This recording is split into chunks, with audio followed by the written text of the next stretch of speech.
a impressão de que na Universidade Federal, as federais do Brasil podem fazer campeonato de melhor pichação de parede. Ontem mesmo eu estava na reunião de bancada melhor do Rio de fumador de maconha. Não, ontem eu estava na reunião de bancada do Rio de Janeiro, são 46 deputados, Rômulo, né, no Rio de Janeiro, federais, né? E a emenda de bancada, pelas novas regras do STF, a gente só pode ter 8 destinações. Tem lá destinação para segurança pública, tem para MAP, para PAP, que são rubricas de saúde para os municípios ou para o Estado. Aí tem ali para as universidades federais, né? Aí estavam querendo me obrigar a enviar dinheiro para recurso para a Universidade Federal. Aí eu falei para a deputada lá do PCdoB, eu falei, pede pro Lula, Como é que eu vou dar dinheiro para uma Universidade Federal? Se eu fizer um evento lá na Universidade Federal, eu posso te garantir.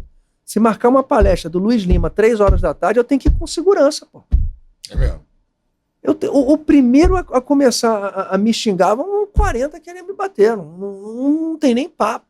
Então, eu falo, é muito difícil essa relação. Se você for numa universidade federal, numa UERJ, hoje aqui, você fica triste.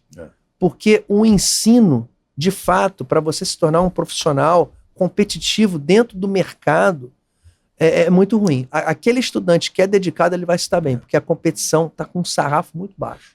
E você é um cara educado, um cara gentil. Para fazer, o cara de direita fazer palestra na Universidade Federal tem que ser o Rodrigo Amorim. Tu lembra que começou a xingar? Na PUC. Tu lembra que ficou um xingando o outro? Mas ele subiu na vez e ficou xingando. A palestra não acontece. Não acontece. Aquilo ficou foi uma bom xingação. Na campanha dele. Foi ficou ótimo. Uma xingação só. Mas não existe diálogo. Então, a gente vê uma grande diferença hoje das universidades no nosso país para outros países. Se você pegar o ranking mundial de universidades, somente a USP está entre as 100 melhores do mundo. As outras universidades brasileiras no ranking estão em 500, em 600, em 800, em 1.200. Então, as melhores universidades nos Estados Unidos, Alemanha, a gente tem algumas da China e do Japão, ali de Israel presentes também, mas no quadro geral, na competição de avaliação e de eficiência do estudante, as nossas universidades federais, as nossas universidades públicas, muito baixas. Do seu ponto de vista, como que isso aconteceu com a gente? Por que isso aconteceu? Caramba, Rômulo, eu sinceramente, eu vejo o problema do Brasil muito espelhado no Rio de Janeiro, né? Que é a falta de ordem, a falta de disciplina, mas eu vejo um outro ponto, assim, também, que eu acho que é crucial. Eu tenho hoje uns 70 projetos sociais no estado do Rio de Janeiro, voltados a esportes, que eu destino minhas emendas como parlamentar. Cada deputado tem 40 milhões por ano, mais a emenda de bancada, mais 11. Cada deputado tem uns 50 milhões para a gente direcionar para municípios, para instituições de diversas políticas públicas. Metade para a saúde e metade para as outras ações. Metade para a saúde é obrigatório. E eu tenho esses 70 projetos sociais, para idoso e para criança, mas tem muito para criança. Você sabe uma coisa que me chama a atenção eu visitando os núcleos? É a ausência dos pais. É raríssimo ver os pais acompanhando o treinamento das crianças, dos seus filhos. E eu não estou falando assim de centros urbanos como é o Rio de Janeiro, que às vezes o pai não tem dinheiro para o ônibus ou está trabalhando. Eu estou falando de cidades pequenas, como Cantagalo, como Carmo, como Cordeiro, como Aperibé. Cidades pequenas. Então, hoje, 50%, quando eu fui candidato a prefeito aqui no Rio, a gente fez essa estatística. Nós temos aqui 1.650 e poucas escolas municipais, que é o ensino básico, porta de entrada das crianças, né? 50% dessas crianças somente tem pai e mãe em casa. No ensino básico. No ensino médio, nem se fala. Então, quando você não tem os pais acompanhando os seus filhos, você vê já, e eu acredito que isso foi progressivo. Então, a ausência dos pais... Vocês visitam muitas comunidades, né? Sim. Vocês veem crianças aí de 7, 8 anos, meia-noite, 1 hora da manhã, 2 horas da manhã. Então, a vulnerabilidade social, para mim, é o principal problema. Aí surgem as cotas, que eu sou contra. Você não pode corrigir um problema que nasce lá no início da criança, no final do processo. Mas, assim, Não Luiz, pode. essas universidades que a gente está falando, universidade, o FRJ, o ERJ, Sim. UF, Sim. outras aí Brasil afora, as universidades federais, elas não são ocupadas por essa galera. Infelizmente, não são. Boa parte da galera que ocupa essas vagas de universidade pública é a galera, a elite. Acaba sendo a elite. Ô, Rômulo, eu posso ser muito sincero com você? Cara, a elite... Eu estava conversando com uma pesquisadora da USP. A elite pode ser órfã de pai presente, talvez? Não, mas eu não estou falando, não. Quando fala elite, essa pesquisadora falou comigo, pô, ô Luiz, mas aqui em Copacabana tá elite. Que elite? Cara, o Rio de Janeiro é um vulcão social. Hoje, eles querem taxar quem ganha 50 mil reais, isso vai acontecer em 26, que foi a proposta hoje, que eles não apresentaram corte de gasto nenhum. Rômulo, quem ganha 50 mil reais hoje no país, ganha 8 mil dólares. Se você chegar nos Estados Unidos e falar que você ganha 8 mil dólares, você é super rico, o pessoal vai dar risada de você. Claro. Então, hoje, o Rio de Janeiro é uma cidade completamente degradada. As pessoas que puderam já saíram do Rio de Janeiro. Se você vê, o filho do prefeito Eduardo Paes estuda nos Estados Unidos. Eu te dou a universidade depois aqui, que eu não posso falar aqui que eu não vou pessoalmente expor a família dele em respeito a ele e aos familiares. E ele elogiou a PUC há 2 semanas. Por que o filho dele não está estudando na PUC? Por que o filho dele não estuda no FRJ? Que é uma porcaria. As universidades federais, infelizmente, porra, é uma catástrofe.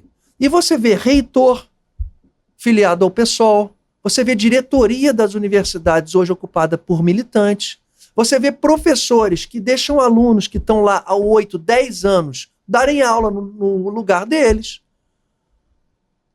Se faz de tudo, menos estudo. É uma catástrofe. Hoje, se você puder, de fato, e eu falo isso, se você puder fazer com que o seu filho frequente um outro local que não seja essas universidades hoje, que estão ocupadas por militantes e não alunos, é o melhor que você faz. Você vê que até o pensamento deles é deturpado. Eles chamam as pessoas de fascista. Por exemplo, Sim. tem aquela galera lá do MBL. Eu acredito que muitos deles, muitos mesmo, vão lá para fazer provocação para gerar aqueles vídeos cortes, né? Sim. Que é muito comum dessa galera nova na internet, chama atenção. E tem muita gente que trabalha com vídeo, que entra para política, que é muito bom de internet, mas não vai no plenário da Câmara, não participa de nada. Então, mas na universidade. Aí eles chamam essa galera de fascista, mas Sim. eles expulsam na base da agressão física lá. Ou seja, nesse contexto, na interpretação do que é fascismo, isso é fascismo. Só que eles, enquanto batem, eles chamam de fascista. Sai daqui, fascista não passa. Ou seja, até as ideias, os significados das palavras estão deturpados na mente dessas pessoas. Não, e são discursos repetidos, frases repetidas. E você tem, por exemplo, quando o presidente Bolsonaro toma uma facada em 2018, em Juiz de Fora, é de um ex-militante do PSOL. Quando um jornalista da Bandeirantes é assassinado em 2017 pelos Black Blocs, que tem sim simpatia com os partidos de esquerda, os Black Blocs, no dia seguinte tinha advogados. E tinha deputados na época estadual defendendo esses Black Blocs. O Adélio tinha advogado. Em 2017, quando o MST e os movimentos de esquerda invadiram a esplanada dos ministérios, e eu estava lá como secretário, e eu fiquei preso lá no ministério, não pude sair, eu vi, virando carro, botando fogo. Aquelas pessoas que foram presas naquele momento, imediatamente alguns deputados federais de esquerda estavam defendendo essas pessoas, os mesmos deputados federais que são contra a anistia. Então, eu digo o seguinte, Rafael Rômulo, tem o mau caráter e tem o bom caráter. O bom caráter são pessoas normalmente boas, né? O mau caráter é aquele bandido que fala pra você que ele é mau, que ele é ruim, que ele engana, que ele mata. E tem o sem caráter. O sem caráter, normalmente, ele ocupa um cargo, normalmente, alguns cargos políticos. É o cara que não tem caráter. Esse é perigoso. Esse é o sem caráter. Então, a gente vê muito isso. E eu vejo muitos políticos também. Claro que eu não quero criar. Eu acho a polarização ótima para o Brasil. Eu acho que se a gente não tivesse uma polarização, a gente não teria escolha. Então, a pessoa que vai na televisão, o Brasil está muito polarizado. Pô, que bom, pô. Que bom que tem Flamengo e Fluminense. Que bom que tem, pô, Flamengo e Vasco. Pô. A polarização, ela é benéfica. Mas, quando você vê um deputado subir na tribuna da Câmara, fazer um discurso e ele mesmo não acreditar no discurso que ele está fazendo, porque ele criou, através daquele discurso dele, uma dependência eleitoral de um nicho eleitoral, porra, você fala, cara, qual o sentido de eu brigar com esse cara? É difícil. É bom você brigar com um cara na tribuna que você sente que ele acredita no absurdo que ele está falando. Legal. Mas se você nota que ele mesmo não acredita no que está falando, isso é muito triste. E isso acontece muito na política. Eu vi um meme esses dias de polarização, né? Era o Cebolinha e o Cascão. Sim. Um com a camisa do Brasil, outro com a camisa vermelha. Aí tava assim, ó, rivais sim. Sim. Inimigos também.